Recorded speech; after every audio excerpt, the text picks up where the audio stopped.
আর এই সাইডটা কারাগার আছে, আর এইদিকে হচ্ছে পুলিশ মিউজিয়াম। এই দেখো, এটা হচ্ছে বই বোমা, এর ভেতরে বোম ছিল। স্বাধীনতা সংগ্রামীদের উপর কীভাবে অত্যাচার করা হতো তার একটা নিদর্শন তুলে ধরা হয়েছে এখানে। নিচে দেখো মাঝখানে একটা বোম বানিয়ে রেখেছে, আবার এই বোম ব্যবহার করতো স্বাধীনতা সংগ্রামীরা। আহারে, এদেরকে খুব মেরেছে। এইদিকে জেলের কয়েদিদের জন্য খাবার তৈরি হচ্ছে। জেলে লস্যি খাচ্ছি 30 টাকা করে। এটা হচ্ছে বিধানচন্দ্র রায়ের সেল। এইটা দেখো নেতাজির সেল। ঢুকেই 2 নম্বরটা। ক্ষুদিরাম বসুর মতো বিপ্লবীদেরও কিন্তু এখানেই ফাঁসি দেওয়া হয়েছিল। তবে 19th সেঞ্চুরিতে, মানে 1900 খ্রিস্টাব্দের আগে এখানে কিন্তু এই ফাঁসির মঞ্চ ছিল না। 5:30 বাজে এখন, অবস্থা দেখো।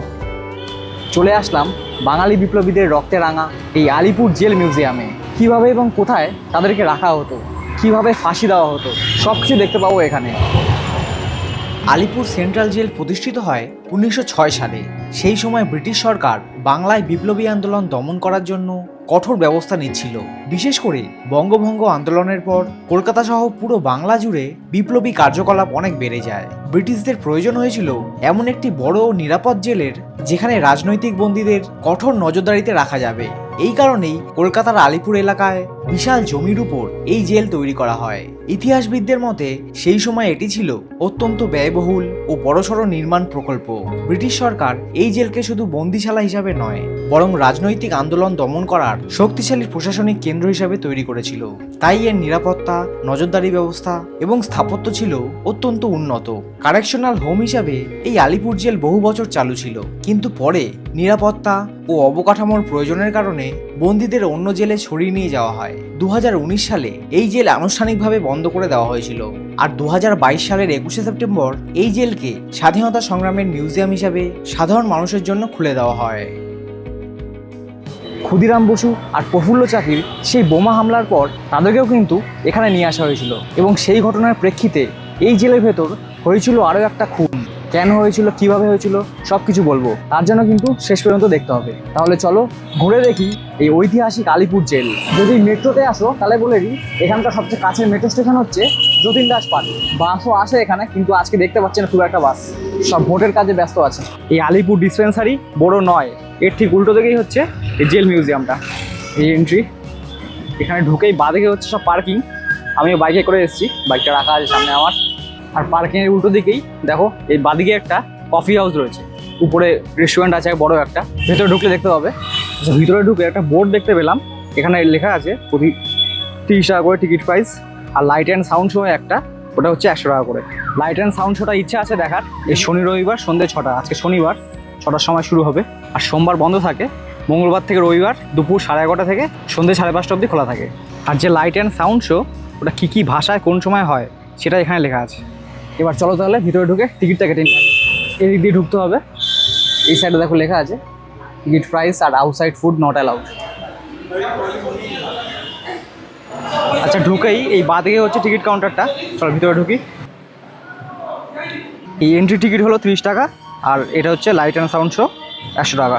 কিন্তু যদি বৃষ্টি হয় তাহলে শোটা কিন্তু ক্যান্সেল হবে, রিফান্ড হয় না। ওই 1 মাসের মধ্যে যে কোনো দিন এসে দেখে যেতে পারবো এই টিকিট দেখিয়ে।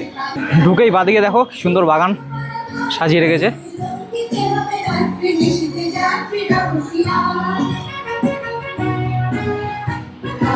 আর বাগানের ঠিক মাঝখানে জওহরলাল নেহরুর মূর্তি। ভেতরেও কিন্তু বেশ খোলামেলা ফ্রেশ একটা পরিবেশ, আর চারিদিক খুব পরিষ্কার পরিচ্ছন্ন। এই যে কফি হাউস যেটা বলছিলাম বাইরে দিয়ে ঢোকার, এটা বিশাল বড়। এটা এখান দিয়েও ঢোকা যায়। ঢুকে দেখবে দুদিকে দুটো রাস্তা চলে গেছে, এদিকে একটা আর এদিকে একটা। আমি এদিক দিয়ে যাচ্ছি। ভিতর কী কী আছে সেটা একটা লেখা আছে এদিকে। ফাঁসির মঞ্চটা খালি ওদিকে, শেষে যাচ্ছি ওটায়। কিছুটা ঢুকে এসেই এখানে হচ্ছে লাইব্রেরি অ্যান্ড সেমিনার হল। চলো দেখি ভিতরে কী আছে। 1857 সালের মহাবিদ্রোহ থেকে 1947-এর স্বাধীনতার প্রাপ্তির মধ্যবর্তী সময়ে যে সকল বিদেশি শিল্পীরা ভারত ভ্রমণে এসেছিলেন তাদের শিল্পকর্ম প্রদর্শিত হয়েছে এই ঘরে। সেই সময়ে উইলিয়াম হজেস ও থমাস ড্যানিয়েলের মতো বিদেশি শিল্পীরা মূলত ভারতের বিভিন্ন স্থাপত্য, প্রাকৃতিক দৃশ্য ও ল্যান্ডস্কেপ আঁকার জন্য এখানে আসতেন। বিংশ শতকের শুরুতে বিদেশি শিল্পীদের আগ্রহ বদলাতে শুরু করে। তখন তারা শুধু ঐতিহাসিক স্থাপত্য নয়, সাধারণ মানুষের জীবনযাপন, সমাজ ও দৈনন্দিন জীবনের ছবিও আঁকতে শুরু করেন। জার্মানি, হল্যান্ড, ডেনমার্ক, ফ্রান্স, এমনকি জাপানের মতো দেশ থেকেও অনেক শিল্পী ভারতে এসেছিলেন। তারা নিজেদের শিল্পভাবনা ও সৌন্দর্যবোধ ভারতবর্ষের শিল্প জগতে নিয়ে আসেন। সেমিনার হল থেকে বেরিয়েই এদিকে থেকে একটা বিশাল বড় খোলা এরিয়া। ডান দিকে ওয়াশরুম রয়েছে, আর এই সাইডটা কারাগার আছে, আর এইদিকে হচ্ছে পুলিশ মিউজিয়াম। সব দেখবো এক এক করে। Cell number 1 and 2। ঘরগুলোর ভেতরের অংশ দেয়াল দিয়ে বিভক্ত করা, যাতে প্রতিটি বিভাগে 50 জনের বেশি বন্দীদের রাখা না যায়। মহিলাদের জন্য কিন্তু আলাদা কারাকক্ষের ব্যবস্থা ছিল। এখন খালি, কিছু নেই ভেতরে। উপরে খালি একটা লাইট রয়েছে, জানি না জ্বলে কিনা। আর পাশের সেলটা বন্ধ, এখানে একটা লক রয়েছে, এটা খোলে হচ্ছে এইখান দিয়ে ঠেলে।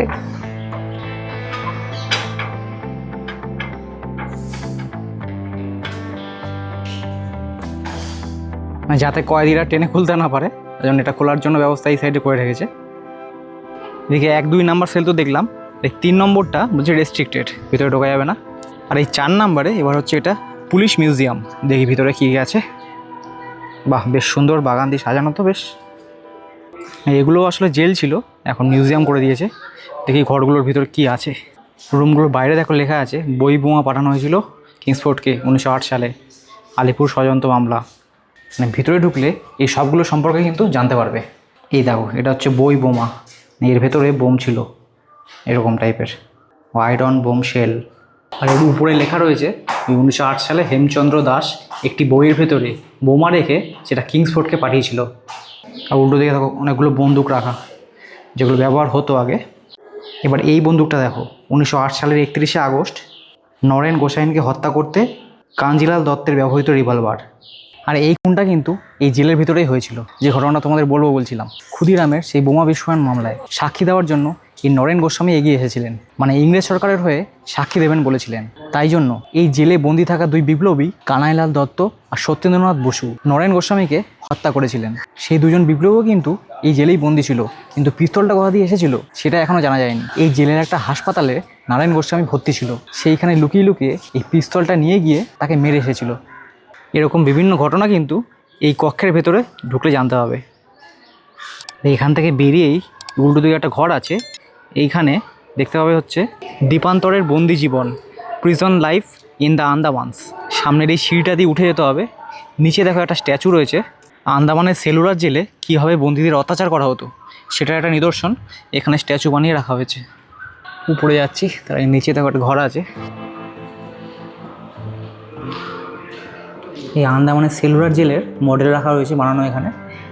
এইদিকে হচ্ছে সব বন্দি থাকতো সবাই, এখানে হচ্ছে সব সেল, এগুলো উপর দিয়ে ওয়াচ টাওয়ার, এটা এখান দিয়ে সব নজর রাখতো সবার উপর, কয়েদিদের উপর। 1932 থেকে 38 সালের অবধি যে বাঙালি সেই সেলুলার জেলে বন্দি ছিল তার একটা তালিকা দিয়ে রেখেছে এখানে। আর একটা তালিকা আছে 1909 থেকে 1921 অবধি যারা যারা বন্দি ছিল আর কি। এই ঘরের একদিকে একটা টিভি আছে, আবার এইদিকে আবার এয়ার কুলার, চলছে না কোনোটাই। চলো বেরিয়ে বাইরে। এবার চলো উপরে যাই, দেখি কি আছে উপরে।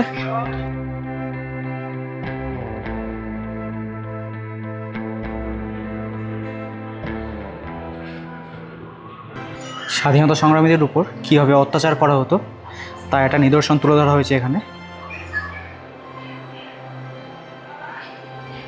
মানে এগুলো এখানকার না, ওই আন্দামানের সেলুলার জেলে কিছু নিদর্শন এখানে তুলে ধরা হয়েছে। উপর দিয়ে এখানে আরেকটা জেলখানা রয়েছে, এটা রেস্ট্রিক্টেড এরিয়া, এখানে ঢোকা যায় না। নিচে দেখো মাঝখানে একটা বোম বানিয়ে রেখেছে, আবার এই বোম ব্যবহার করতো স্বাধীনতা সংগ্রামীরা। এই সাইডে ড্রিঙ্কিং ওয়াটার আছে, কিন্তু গ্লাস রাখেনি, গ্লাস রাখলে ভালো হতো। বোতল তো ব্যাগে রেখে আসলাম। আচ্ছা, এই জায়গারই একদম শেষে দেখো এইখানে রয়েছে প্রিজনার্স হাউ দে লিভড, মানে বন্দীদের জীবনচর্চা। এই জায়গাতেও সুন্দর বাগান বানিয়ে রেখেছে, বেশ খোলামেলা জায়গা। এই যে এগুলো সব এখানকার জিনিস। চুল কাটছে, ইংরেজ দাঁড়িয়ে চুল কাটাচ্ছে। আর এক সাইডে দেখো চাবুক দিয়ে মারছে। এই সেলটা অনেক বড়, ভিতরে ঢোকা যায়।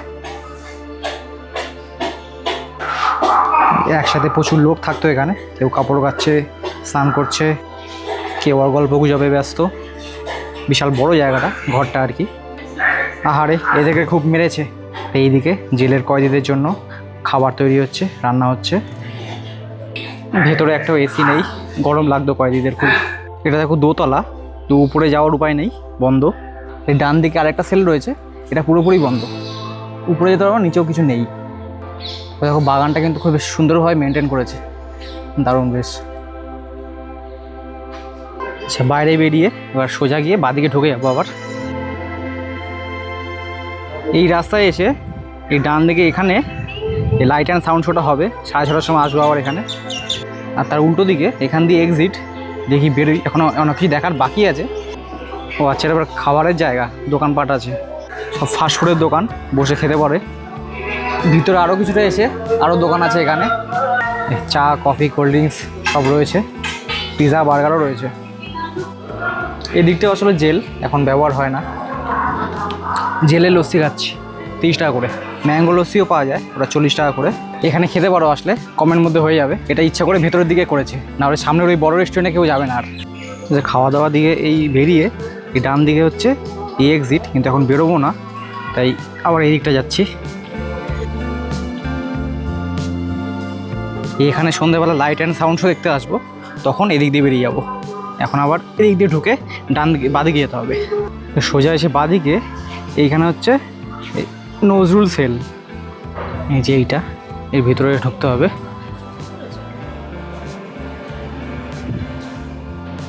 ঢুকেই একটা নজরুল ইসলামের মূর্তি, আর এইদিকে তার বেশ কিছু ছবি, সঙ্গে বইও রয়েছে।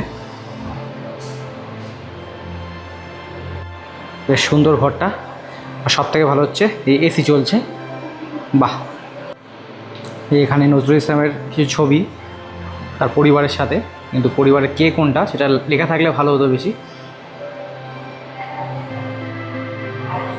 প্রথমে এদিকে আসার সময় যে দেখলাম দুটো রাস্তা ভাগ হয়ে যাচ্ছে, আমি তো ডান দিক দিয়ে আসলাম, কিন্তু বাঁদিকে ফাঁসির মঞ্চটা রয়েছে, কিন্তু এদিক দিয়ে ওখানে যাওয়ার জন্য কোনো রাস্তা খুঁজে পেলাম না আমি, তাই আবার সেই মোড়ের মাথায় যাব, যেখানে দুটো রাস্তা ভাগ হয়ে গেছিলো, ওখান দিয়ে আবার বাঁদিকে যেতে হবে।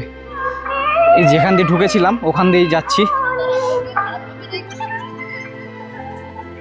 আচ্ছা, যেতে যেতে এখানে একটা দেখলাম নেহেরু কক্ষ, চলো দেখি ভিতরে। এইখানটা খুব সম্ভবত জওহরলাল নেহেরু ছিলেন। 1934 সালের 17 ফেব্রুয়ারি থেকে 7ই মে অবধি ছিলেন এখানে জওহরলাল নেহেরু, এই সেলে ছিলেন। আইন অমান্য আন্দোলনে অংশগ্রহণ করার জন্য তাকে এখানে রাখা হয়েছিল। তাকে এই কক্ষে 80 দিন রাখা হয়েছিল। তিনি যখন ছিলেন এখানে, তখন 2 সপ্তাহ অন্তর অন্তর 20 মিনিটের জন্য তার সাথে দেখা করতে আসতেন তার মেয়ে ইন্দিরা গান্ধী। এই পাশে সেলটা বন্ধ, কিন্তু তাকে দুটো ছবি রয়েছে রবীন্দ্রনাথ ঠাকুরের সাথে জওহরলাল নেহেরুর, আর তার পাশের দেয়ালটায় ইন্দিরা গান্ধীর সাথে জওহরলাল নেহেরুর ছবি। এইটা হচ্ছে নেহেরু কক্ষ, তার পাশে ডান দিকে ঢুকে যেতে হবে। দেখি এবার এই সাইডটা কী কী রয়েছে। ওই ফাঁসির মঞ্চটা মেন এখানে। এখানে যারা যারা এসেছিলো তাদের প্রত্যেকের আলাদা আলাদা কক্ষ রয়েছে, বিধানচন্দ্র রায়, চিত্তরঞ্জন দাস, নেতাজি, নেহেরু কক্ষ দেখলাম, আর এইদিকে হচ্ছে ফাঁসির মঞ্চ। চলো দেখবে এক করে। এসেই এই বাদিকটা হচ্ছে ফাঁসির মঞ্চ, আর বাকি সবার কক্ষগুলো এই ডান দিকে যেতে হবে। ভীষণ পরিষ্কার এই জায়গাটাও, সবকটা জায়গা খুব পরিষ্কার। ব্যাগ যেহেতু ভেতরে রেখে আসতে হয়, তাই জন্য এখানে নোংরা নেই একটু। এটা হচ্ছে বিধানচন্দ্র রায়ের সেল। গান্ধীজির নেতৃত্বে লবণ সত্যাগ্রহ এবং ডান্ডি মার্চ করার জন্য ইংরেজ সরকার তাকে এখানে বন্দি করে। সালটা দেখো, 5ই সেপ্টেম্বর 1930 থেকে 16ই জানুয়ারি 1931 পর্যন্ত। এবার এখান দিয়ে ডান দিকে সোজা চলে গেলে এই হচ্ছে নেতাজি সেল। আচ্ছা, নেতাজি সেলটা সম্ভবত উপরে, অবশ্যই নেতাজি সবসময় সবার উপরেই থাকে। এই সেই জায়গা, দেখি ঢুকেই 2 নম্বরটা 23শে জানুয়ারি 1930 সাল থেকে 23শে সেপ্টেম্বর 1930 অবধি ছিলেন এই কক্ষে। এইটা দেখো নেতাজির সেল। সেই সময় মানে 1930 সালের এপ্রিল মাসে কয়েকজন কংগ্রেস নেতাকে অকথ্যভাবে এখানে অত্যাচার করা হয়। নেতাজি সেটার প্রতিবাদ করায় তারও কিন্তু মাথা ফাটিয়ে দেওয়া হয়েছিল। তার জন্য তিনি 2 ঘন্টা অজ্ঞান হয়েও ছিলেন। বাইরে এখানে লেখা আছে সব, কোনো একটা আইন অমান্যের অপরাধে তাকে এখানে বন্দি করা হয়েছিল। আর এটা হলো চিত্তরঞ্জন দাসের ঘর। ব্রিটিশ সরকারের বিরুদ্ধে অসহযোগ আন্দোলন করার জন্য তাকে এখানে রাখা হয়েছিল। তার কোনো মূর্তি নেই এখানে, শুধু ছবি আছে কয়েকটা, স্ত্রীর সাথে এই ছবিটা। 14ই ফেব্রুয়ারি 1922 সালে তিনি এখানে এসেছিলেন।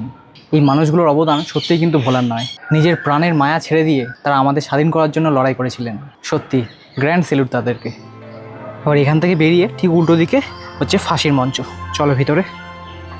ঢুকেই ডান দিকে দেখো, এটা হচ্ছে কন্ডেমনেশন রুম। আসলে ফাঁসি দেওয়ার আগে তাদের এখানে প্রথমে এনে রাখা হতো এই জায়গায়। যেমন ইনি হলেন দীনেশ গুপ্ত, ওই রাইটার্স বিল্ডিং আক্রমণ করেছিলেন।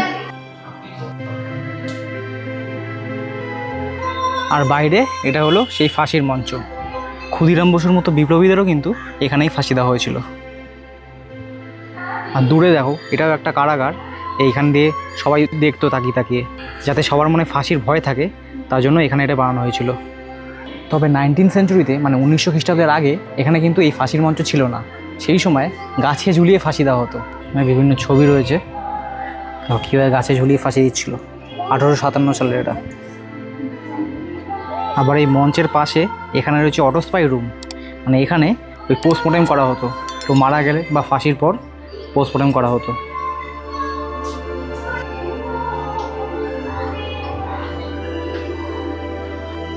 এটিকে মিউজিয়াম বানানোর প্রধান কারণ ছিল স্বাধীনতা সংগ্রামীদের স্মৃতি সংরক্ষণ করা, নতুন প্রজন্মকে ইতিহাস সম্পর্কে জানানো, ব্রিটিশদের অত্যাচারের বাস্তব ছবি তুলে ধরা এবং ঐতিহাসিক স্থাপত্যকে রক্ষা করা। এখানে স্বাধীনতা সংগ্রামী ছাড়াও পরে নকশাল আন্দোলনের সঙ্গে জড়িত অনেক মানুষকে বন্দি করে রাখা হয়েছিল। তাই এই জেল শুধু একটি কারাগার ছিল না, এটি আধুনিক ভারতের ইতিহাসেরও একটি গুরুত্বপূর্ণ অংশ হয়ে ওঠে।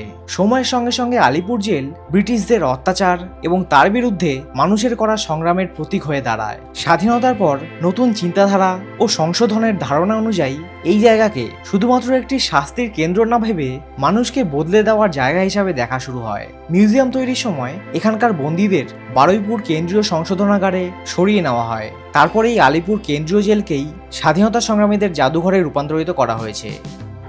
তো এদিকে কিছু গাড়ি রয়েছে, আমি ভাবছিলাম মনে হয় ঘুরিয়ে দেখায় এই গাড়ি করে, কিন্তু বলো না, এই অফিস স্টাফদের জন্য এগুলো। আর যেদিকে দেখো টিকিট কাউন্টার, এদিকে একটা শপ রয়েছে, এটা হচ্ছে সুভেনির শপ। এই দোকান এটা ভিতরে, দেখি যাই।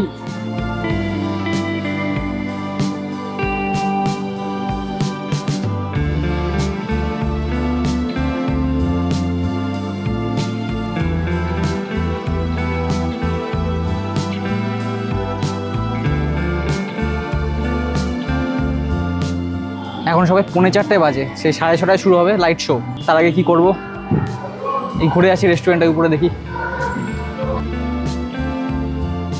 ফার্স্ট ফ্লোরে লিফটও আছে, আবার এদিকে সিঁড়িও আছে।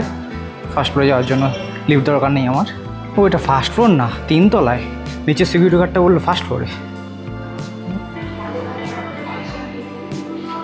ভিতরে আমাকে ভিডিও করতে বারণ করছিল, তাই কিছু ছবি তুলতে পেরেছি খালি। আসলে আমার এখানে আসার উদ্দেশ্য ছিল লাইট অ্যান্ড সাউন্ড শো শুরু না হওয়া পর্যন্ত এসি ঘরে বসে 2 ঘন্টা অপেক্ষা করা। কিছুক্ষণ পর নিয়েছিলাম এই কফি। কাচের সামনে বসে কফি খেতে খেতে ঘড়িতে 6:30 বাজার জন্য অপেক্ষা করছি, কিন্তু সেই অপেক্ষা যে এইভাবে শেষ হবে তা ভাবতেও পারিনি। 5:30 বাজে এখন। অবস্থা দেখো, বৃষ্টি নেমে গেছে। সারা দুপুর খটখটে রোদের মধ্যে ঘুরলাম, এখন শোটা শুরু হবে 6:30টায়।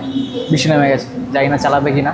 এই সিকিউরিটি গার্ডদের জিজ্ঞাসা করলাম, বললো বৃষ্টি থেমে গেলে তাহলে হবে, না হলে চালানো হবে না। 6:30 বাজলো, এখন বৃষ্টি থেমেছে, আকাশও পরিষ্কার।